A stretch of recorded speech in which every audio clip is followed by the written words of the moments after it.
When you see the new lawsuit coming with Jay, the part with Jay, I go, oh shoot, like. Then I think about it, I go, that had to be there. So when I was saying that he was missing, he just wasn't actively being out there because they was dealing with that. Wait, do you think there's truth to the Jay thing? There's no way. Know. Like that, look, you know what's like if you say, I have this thing where I'm conflicted when it takes you 20 years to remember something happened to you. Yeah. Okay. I don't know. I go also 10 years, 20 years later, it comes back.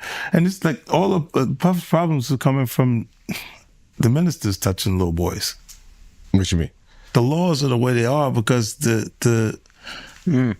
Because of the priests. The priests touching little boys. Oh. Why is everyone looking at me, bro? I just go to church. I just go to church, right? I have nothing to do with this. I have an alibi. That's why the laws allow them to go that far back. Turn away from you right here. I'm just a Catholic kid. Go on. You've been dead on No. What's the body of Christ taste like? It's sacrilegious. You can't do that. He's like, yo, drink my blood. Yo. So it is crazy when after 20 years they come out. That shit is foul. But with Puffy, you were the only one saying anything for decades. Yeah, because we had our own little thing. But you were the only. Everybody else is scared. Huh? But everybody else is scared. So you think maybe this is a similar thing where everybody else is scared? I don't know what it is. I'm just asking. I think that they're scared.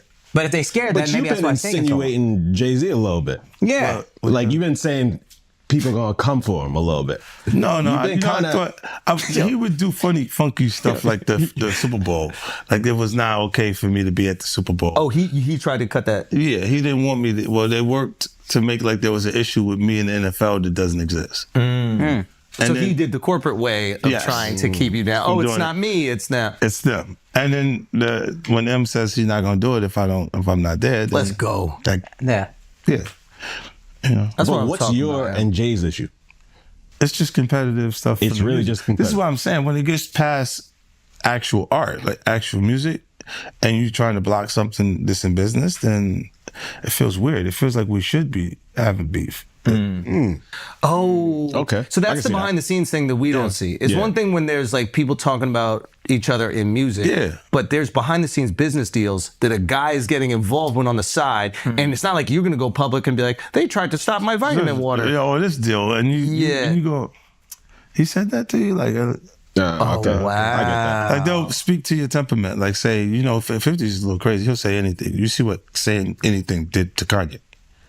So they're trying. He's basically trying to scare people out of doing deals with you. Interesting. And then M shut it down, and he was like, "Yo, I'm not. If he's not coming, I'm not coming." And then it changes the whole thing because he really is the biggest one. Yeah. Like they can say what they want. Yeah. No. But when we go to the stats, the world of hip hop, entertainment, and business has always been filled with drama, rivalry, and scandal. One of the latest bombshells to drop involves none other than Jay-Z, 50 Cent, and Diddy. This story erupted when 50 Cent, in his typical controversial style, exposed Jay-Z in his documentary about Diddy. Now, this isn't just another celebrity feud. No, this one's different. 50 Cent made some serious allegations about both Diddy and Jay-Z, claiming they were involved in illegal activities, including blackmail.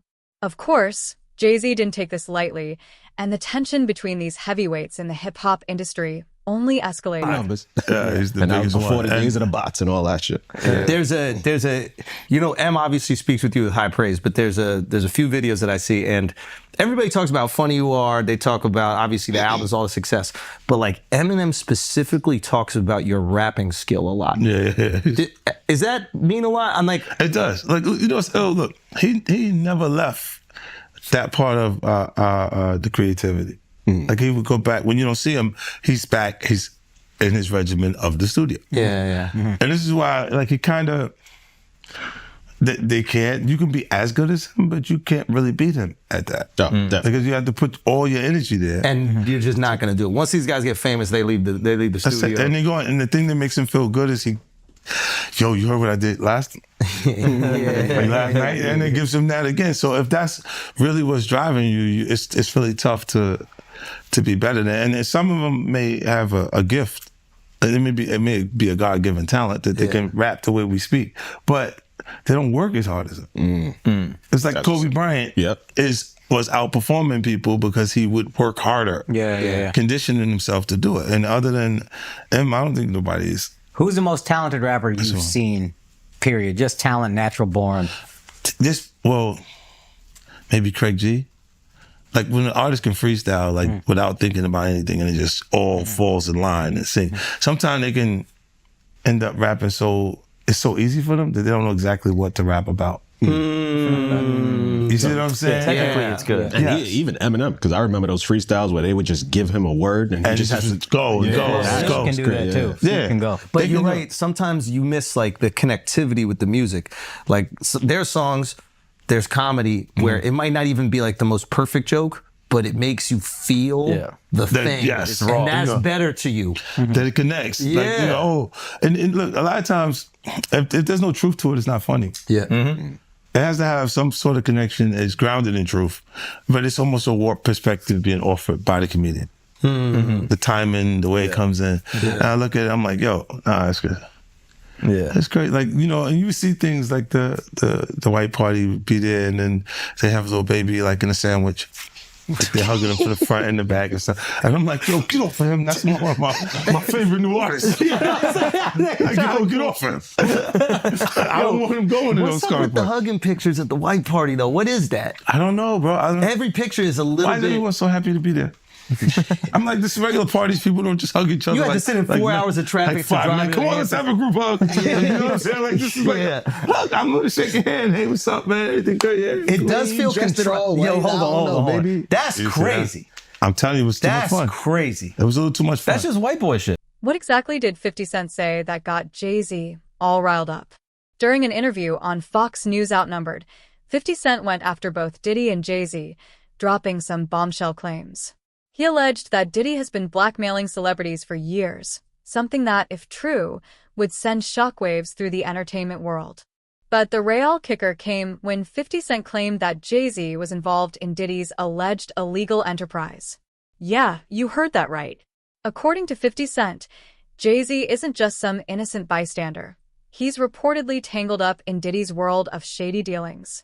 On top of that, 50 Cent went further, suggesting that even Beyoncé, Jay-Z's wife, was connected to all of this, particularly in relation to a lawsuit Jay-Z has filed. Bring in Mila Morales. She's a former makeup artist for Diddy and also Cassie Ventura, working for Diddy for years and eventually becoming a friend of Cassie's.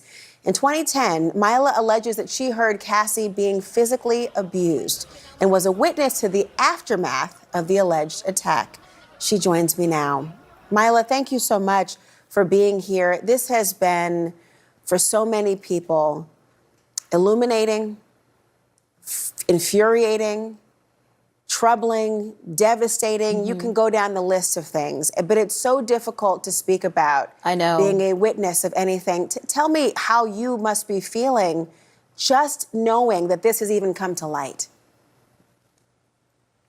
Well, I have kept this secret for like 14 years. I mean, the first time I experienced it was 2010. And I was in the hotel room when Puff came in, and I had no idea Cassie left. And when I woke up, I just saw his presence come into the room. They went into the bedroom and shut the door, and all I could hear is screaming and yelling and whatever was going on in there, I don't know. But all I could think of was to grab Cassie's things and start packing it up and just getting her out to safety and bringing her to my house. So that's kind of like what transpired from that night. And once she came out of the room, she was badly, beaten. Oh my God. What did her physical appearance look like? I mean, it was knots on her head, black eye, busted lip, but a lot of knots all over her head. Did she go to the police at that point or anything? No, we didn't know what to do at that point because, Puffy is a very powerful person and we were quite terrified. So I just, brought her to my house And my friend, who is a doctor, I called her, and thank God she was in town, because we didn't know what to do.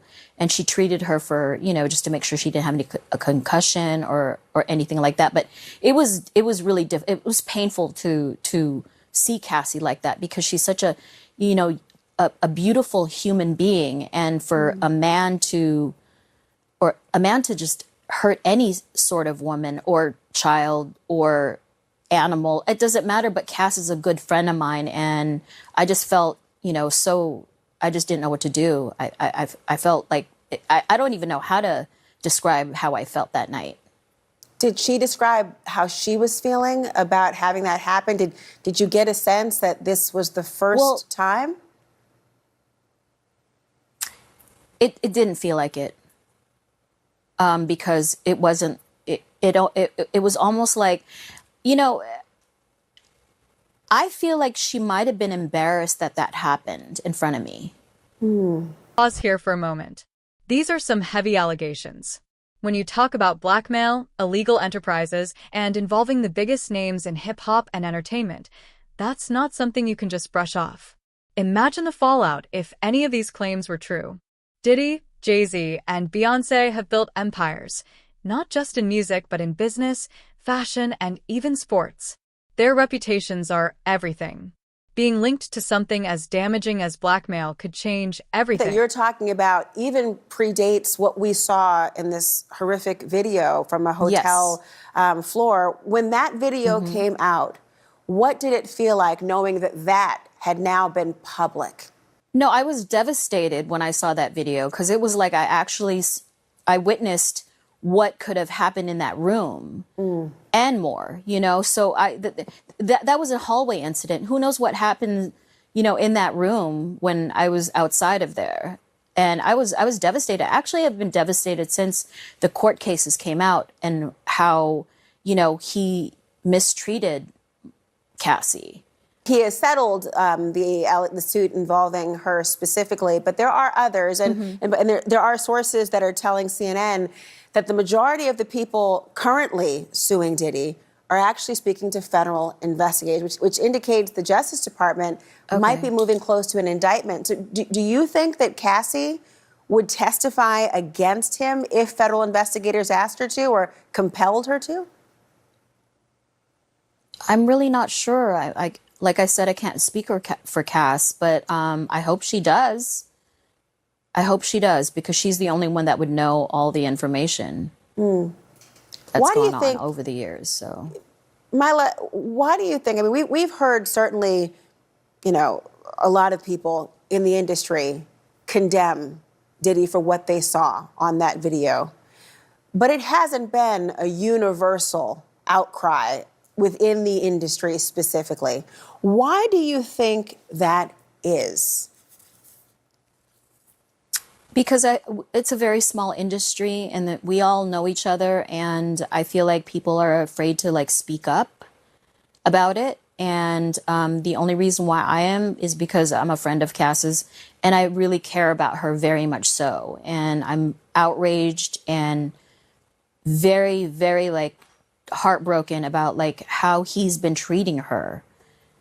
It just it breaks my heart, and I just can't imagine a man treating a woman that way, and not just a woman, but a friend of mine that I've known since she was a teenager. So I've known Cassie before all of this. So it disgusts me. I can only imagine, of all the women that you have worked with and people who are eager to be in the industry, what they are exposed to, how they could be exploited and abused in a variety of ways. And that's why the idea that not hearing so many more people speak up is very frustrating and hurtful for so many people. It is frustrating and hurtful, even for me, because I watch, I know what goes on behind the scenes, and I just can't imagine why nobody's speaking up. I mean, everyone's just hush hush and quiet. I don't know, maybe they're scared. I mean, we've all been scared, so, I hope this is a turning point, Mila Morales. I think so. I really hope it is. Thank you so much for joining me I hope tonight. so. Thank you so much, Laura, for having me. Here's the thing. While 50 Cent is known for his beefs and throwing shade, we need to approach these allegations with a healthy dose of skepticism. After all, 50 Cent has had his fair share of feuds, not just with Jay-Z, but also with Diddy. These are guys who've been at each other's throats for years. This isn't the first time 50 Cent has made explosive claims. He's made a career out of stirring the pot. So, we should all be asking, what's the truth behind these allegations? In the ad, Right. Because of, look, Jay-Z and them was putting it together. Mm-hmm. So I think they still harbor some energy towards me. You think you were purposely left out of the ad? No. Oh, okay. I don't think. I think that they were saying the NFL had some issues with me that I don't know what those issues are. Like, what is the issue? You see what I'm saying? Like, and I with M, because like with Nori he had communication. He said, yeah, I talked to the big homie. He was saying to Jay, he was telling me, you know, the white boy wouldn't do the truth without 50, right? And I'm like, that's when I start saying crazy stuff, because I look and I go, oh, that's your big homie, right? And so he imaged himself after a gay painter. The big homie want to look like a gay painter. What are we talking about here? We're talking about Basquiat. He wants to look like a gay painter. Oh my God, I think I know where we're going with So this. now look, what I'm saying to you is, look, when you start looking at, that's not mine, that's theirs, they Harper, right? But when you look at, M is looking at the entire legacy. Yeah. The whole thing, like with M, Dre, and myself. Oh, let's talk about Jay-Z's response.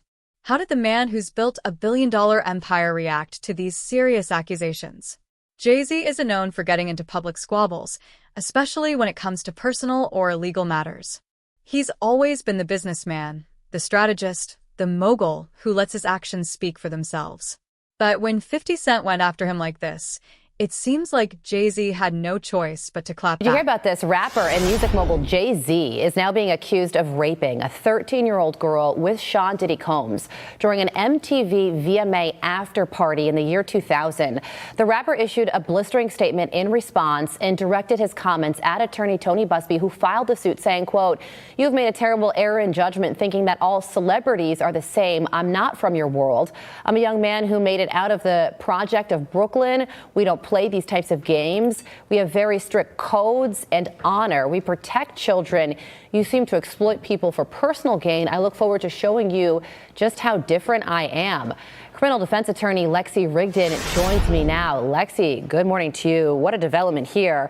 So another thing Jay-Z said in his statement is that this was a civil suit filed against him. And he said these allegations are so heinous in nature that I implore you to file a criminal complaint, not a civil one, essentially saying, if I really did these things, treat me the way I should be treated. So how should we be thinking about all of this? What do you think? Well, that's some denial from him. And, you know, sometimes celebrities have pretty muted denials, like, you know, I'm not going to comment now, or I direct all questions to my lawyers. I actually admire the strength of the denial. You know, I think that at this point, there's no objective indicia of reliability to this complaint. Now, obviously, things are going to play out and we're going to end up learning more. But if you look at it on its face, it's a 24-year-old complaint. Very significantly, he was not named in the lawsuit in the first instance when it was filed. The girl was allegedly 13 at the time it happened. And in the complaint, it says that she had been given something and she was, quote unquote, woozy. And so I think that this just needs to be looked at in kind of a measured way. Unlike the media is treating some people in the media, you know, Pete Hegseth being one of them, where they automatically hear an allegation and they run with it. I think that this needs to be treated in a measured type of way. We don't need knee-jerk societal reactions. Anybody can make allegations against somebody, and people who are rich and famous are particularly targets. And so obviously I don't know what happened, but I think it just needs to play out, and you know, we need to give him the benefit of the doubt at this point. Well, that's what Tony Busby is saying. And so this federal lawsuit was originally filed in October. So interesting that we're only learning about this now. And then Tony Busby responded to Jay-Z's statement by writing this on X. "Since I sent the letter on her behalf," meaning the defendant, "Mr. Carter has not only sued me, but he has tried to bully and harass me in this plaintiff.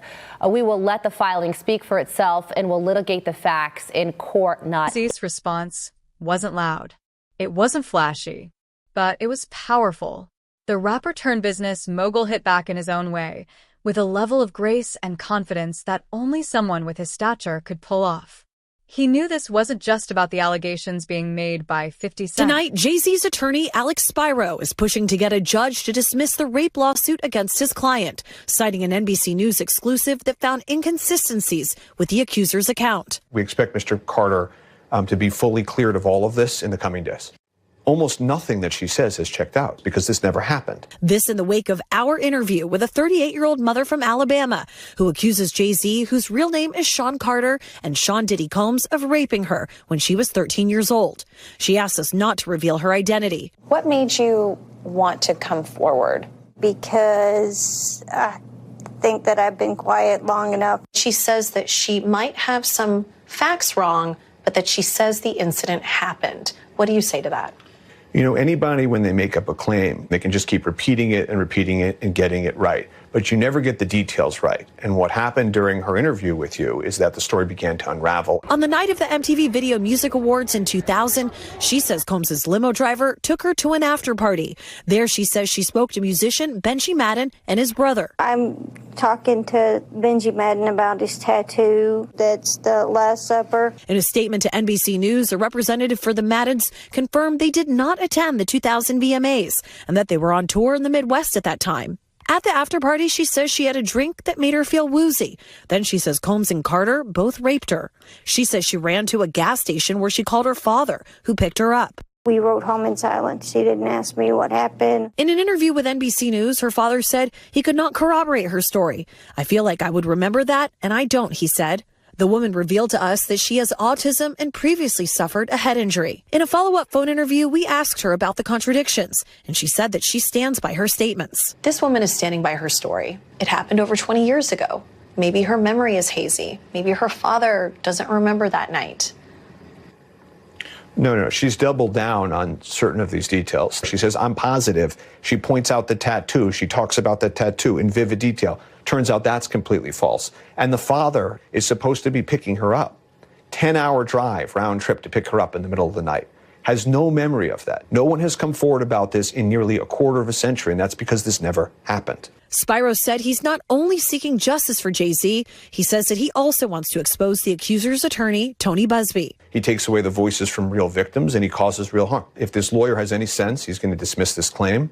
I don't know whether he has any sense. Busby, who has filed more than 20 lawsuits against Combs, told NBC News that he is continuing to vet the accuser's claims and that she has agreed to undergo a polygraph this week. A representative for Combs called the suit a shameless money grab. Since your attorneys refiled the lawsuit against Combs naming Jay-Z, he has come out with a very long statement saying that this is completely not true and that this is all about trying to get money from him. What do you say about that? Protecting his brand, his legacy, and the trust he's built over the years. Jay-Z's silence was telling. But when he did respond, it wasn't with petty insults or the kind of drama that 50 Cent is known for. Instead, Jay-Z leaned into his status as a businessman and showed that he doesn't need to engage in the petty games of celebrity feuds. He's been through too much in his career to let this distract him. The media. A spokesman for the U.S. Attorney's Office in the Southern District of New York declined to comment on whether the office is pursuing this case. So what happens next? Well, who knows what's going to happen with that? I mean, we don't know if the feds are going to be looking into this. They may well be at this point. I think that there are people further looking into Diddy. I think there might be a superseding indictment coming and probably looking into the people that he's associated with himself. But this also may well be beyond the statute of limitations. So it really just depends. I mean, as it stands right now, I can't imagine that there's enough evidence to necessarily bring something because somebody's accuser saying something happened 24 years ago without more evidence is probably not going to be enough. But then again, we don't know what evidence she has. So it really remains to be seen if this is actually going to be passed on to the criminal authorities or if they're working on it at this point. All right, so jury deliberations in the Daniel Penny case are set to resume today after the judge dismissed Penny's second-degree manslaughter charge, which carried a 15-year prison sentence. A jury is now being asked to consider a charge of criminally negligent homicide, which carries a 4-year prison sentence. Tell us what criminally negligent homicide is, and should Daniel Penny be worried about being found guilty of it? Well, criminally negligent homicide is that he did not act as a reasonable person should have under the circumstances. And this is just very troubling because I was looking at the verdict form, and the verdict form actually says for count 1, which is the manslaughter, if you find him not guilty, then you move on to count 2, which is the criminally negligent homicide. That didn't happen here. There was no finding of guilt of guilt or any acquittal. It was just they were deadlocked. They sent a note. They said, we can't come to a conclusion. The judge made them go back and keep deliberating. And then treating it almost like an a la carte menu, the state decided to say, all right, well, we'll just dismiss that count. We'll proceed on the second count. Well, that's not what the jury verdict says. That's not how they were charged. It's very, very inappropriate what happened here. His attorneys were outraged. They have every right to be. This is unfortunate. Whether he should be worried or not, I'm a little bit concerned that there wasn't just an acquittal or not guilty. So there are obviously holdouts on the jury that believe that his conduct, at least for the manslaughter count, had risen to the level of recklessness, which would assume that it rises to the level of negligence. So I don't know. I mean, I think that there is a chance that he could be, but I also think it's equally, probably more so, that it's, again, a hung jury. We will be watching it all. Lexi, thank you so much for joining us. We appreciate it. Thanks, Carly. Have a good day. Jay-Z is no stranger to controversy. He's been accused of everything from cheating rumors with Beyonce to shady business dealings. Accusation about Jay-Z and Diddy and a teenager, 13-year-old teenager. Right. And we were speaking about just the statement. Right. The statement, you were saying you felt like that was calculated. That was, the statement is something from, you can tell it was written by a lawyer. Mm-hmm. Because there's a point where it kind of gets aggressive. He says, you're going to find out. Like how I'll handle this. And that's an attorney want to be combative with another attorney. That's not like your publicist wouldn't say those things. This is on your put that up. Yeah, this is on 50? Yeah, it says I don't know what's going on, but are we still going to have the Super Bowl? I'm just asking for a friend. Yeah, I'm asking for Kendrick. I'm just trying to figure out if we're still doing everything the way. Because look, they will fall back, but the NFL, they won't necessarily be associated to that. Right. Why do you not insert yourself, but you're on top of every topic, right? Yeah. I'm just watching. I'm participating. I'm being part of culture. I'm just telling you my opinion. Right. Look, because you're part of the culture. Like I can't say anything now. I'm out of it. I'm like I'm going to Dre's studio and just sit with Dre a little bit. And then maybe I stay out of trouble. Nah. Jay-Z has always managed to maintain control of the narrative. He's learned to rise above the noise. So, when 50 Cent came after him with these explosive claims, Jay-Z knew the best response was to continue doing what he does best, focusing on his empire and ignoring the distractions. This morning, rap mogul Jay-Z is denying allegations he sexually assaulted a 13-year-old girl alongside rapper Sean Diddy Combs. That civil lawsuit filed against Combs in October was amended Sunday to include Jay-Z. The accuser, identified only as Jane Doe, says she was sexually assaulted by both men at a Video Music Awards after party in 2000. In a blistering statement, Jay-Z accuses Jane Doe's attorney of trying to blackmail him. He said further, quote, "These allegations are so heinous in nature that I implore you to file a criminal complaint, not a civil one. Whomever would commit such a crime against a minor should be locked away. Would you not agree?" He added, "My only heartbreak is for my family. My wife and I will have to sit our children down, one of whom is at the age where her friends will see the press and ask questions about the nature of these claims and explain the cruelty and greed of people." Joining us now, Joey Jackson, CNN legal analyst and criminal defense attorney and former prosecutor.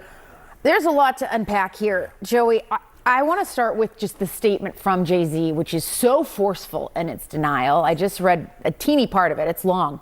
where he says that they should file a criminal complaint. Is that even possible at this point? So based on the allegations, Jessica, good morning, good to see morning. you. I think that it certainly could be. Why do I say that? Now, he, of course, is more than annoyed, would be an understatement. Yeah. He has a family and he has a lot to protect, including his brand. But to the extent that he's saying, hey, come after me criminally, that could be likely. Why do I say that? Because rape in New York, and what's alleged in this complaint, is forcible compulsion. What that means in English is that it's saying that he held her down, raped her, and that, of course, the allegation is that Mr. Combs did the same thing. And so if those facts are actually accurate, it would require an investigation by prosecutors. And if true, right, you could pursue it criminally.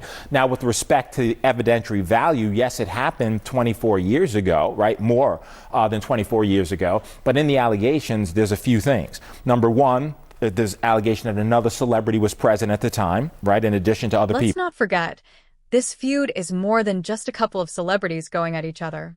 It's about the implications these kinds of accusations can have on the entire hip-hop community and the broader entertainment industry. I haven't asked for a dime from him. It's not everything is motivated by money, and I'm sorry that he feels that it is. This woman also told us on camera last week that this isn't about money. Well, let's be serious. A lawyer like this is not sending out these letters not to make money. He wants money and fame. He doesn't care about truth and justice. And that's what's going on here. Chloe Malas joins us in studio. So, Chloe, explain this to me. The attorney for the plaintiffs, Tony Busby, right? He is sticking by his client even though you've been able to report these inconsistencies and they are now out there in the public? Yes, and because of our exclusive report here on Top Story, he's actually going to have Jane Doe do a polygraph test. He says he hasn't done it yet, but that they are going to be doing it this week.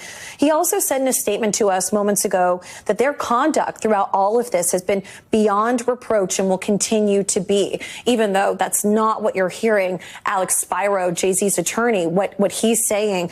Also, I just want to show you, Jay-Z's team created a timeline. Obviously, even though this took place allegedly 24 years ago, right? They are saying that there is just no way that he could have been at the VMAs. He's on camera there until the end of the VMAs, which ended right after 11, and that there are photographs of him at the Lotus Club in Manhattan, and they say he was there till 3 a.m. and then he went to the music studio. So again, they are adamant that he was not at that party. He was not at any sort of after party. I do want to ask you this. What is Jay-Z's sort of legal team strategy in describing the relationship between Diddy and Jay-Z? Because there are a ton of photos of them over the years, obviously before these allegations came out. And this civil suit, Tom, originally just named Combs, and then it was amended last weekend to include Jay-Z.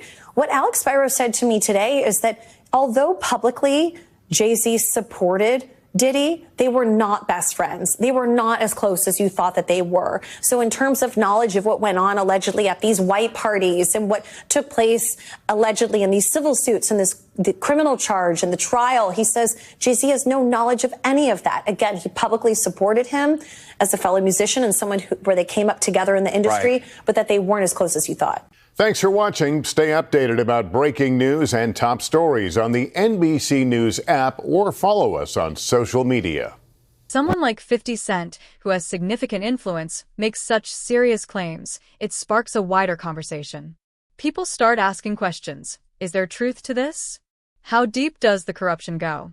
Is the world of hip-hop really as dirty as it's being portrayed? Number two, there's the claim by the victim, right, that she left, that she went and she was seen by a gas attendant who saw her in distress. Number three, that she phone called her dad who showed up, the 13-year-old, and now removed her. So civil complaint, simply allegations, needs to be proven in a court of law. But if true, it could rise to the level of criminality. And, we'll see what happens or if the DA looks and investigates. So what happens now?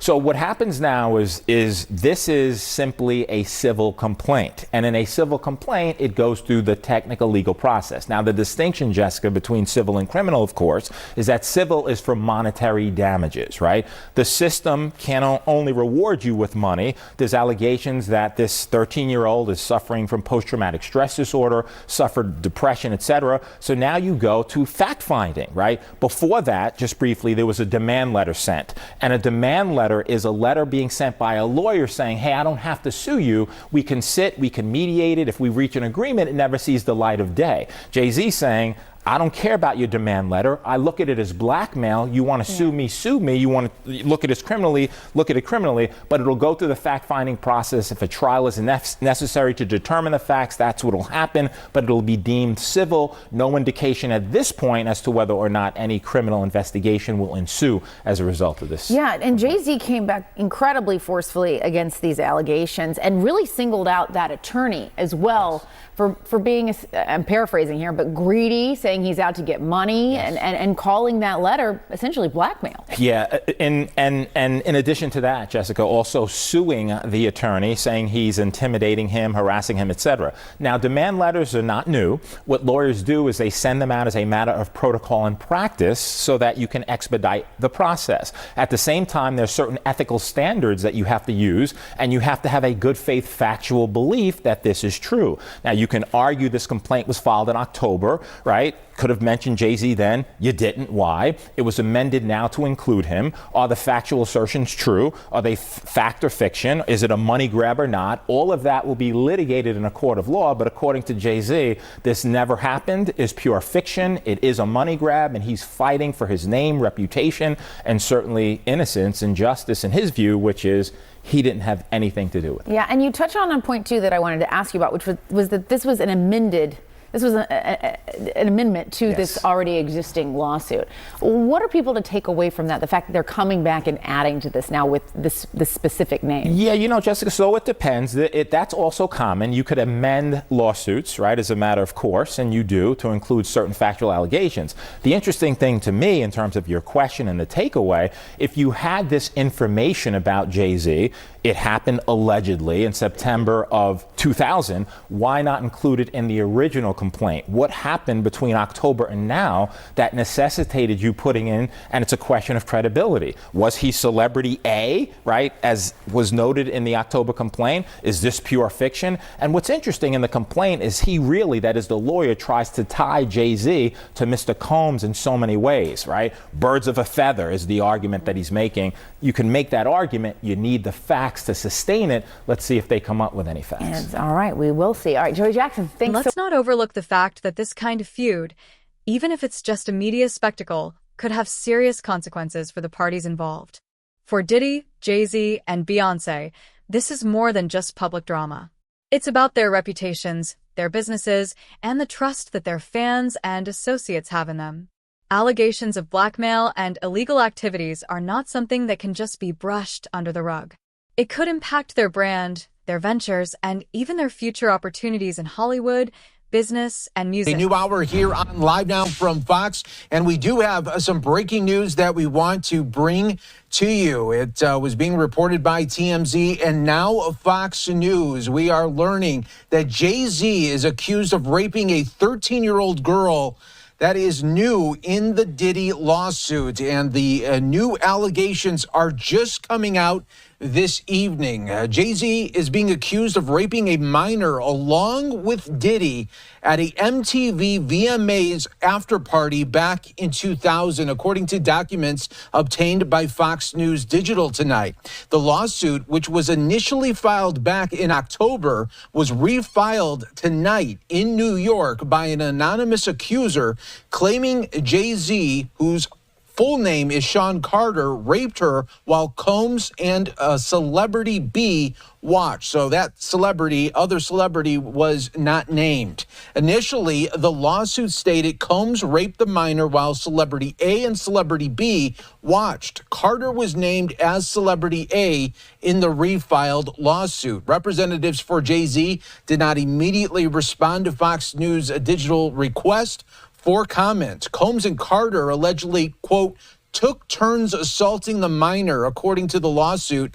Many others were present at the after party, but did nothing to stop the assault, it alleges. The 13-year-old girl was dropped off at Radio City Music Hall by a friend as she wanted to attend the MTV Video Music Awards back in 2000, according to the lawsuit. In an attempt to gain entry to the venue, she began approaching limousine drivers waiting outside the celebrity-filled event. One of the limousine drivers she spoke to claimed to work for Diddy, the lawsuit read. He told her that Combs liked younger girls and said that, quote, she fit what Diddy was looking for, not allowing her into the awards, but inviting her to an after party. The 13-year-old, quote, recognized many celebrities upon arrival at the party and was required to sign a non-disclosure agreement. However, she was not given a copy.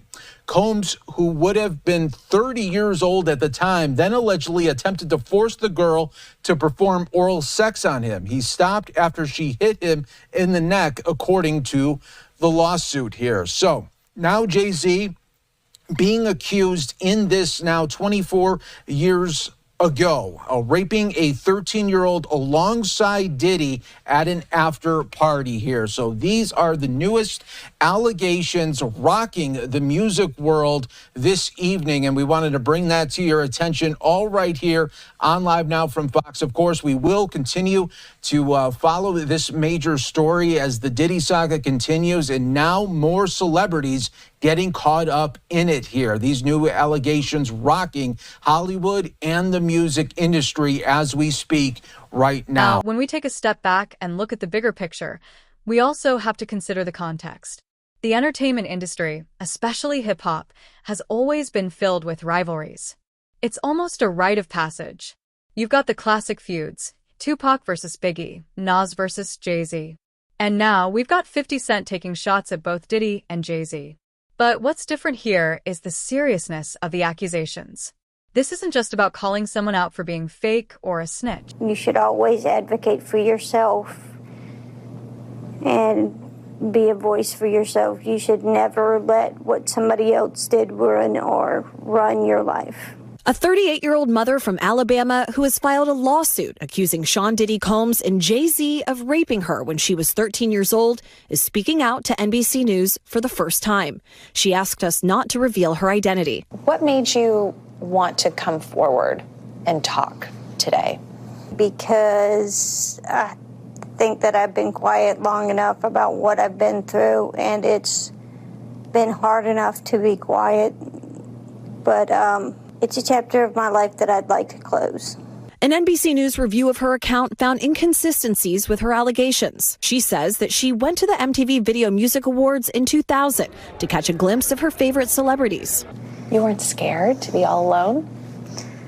No, with having autism is like feeling like you live your life in a shatterproof juggle ball. The world's on fire. The fire is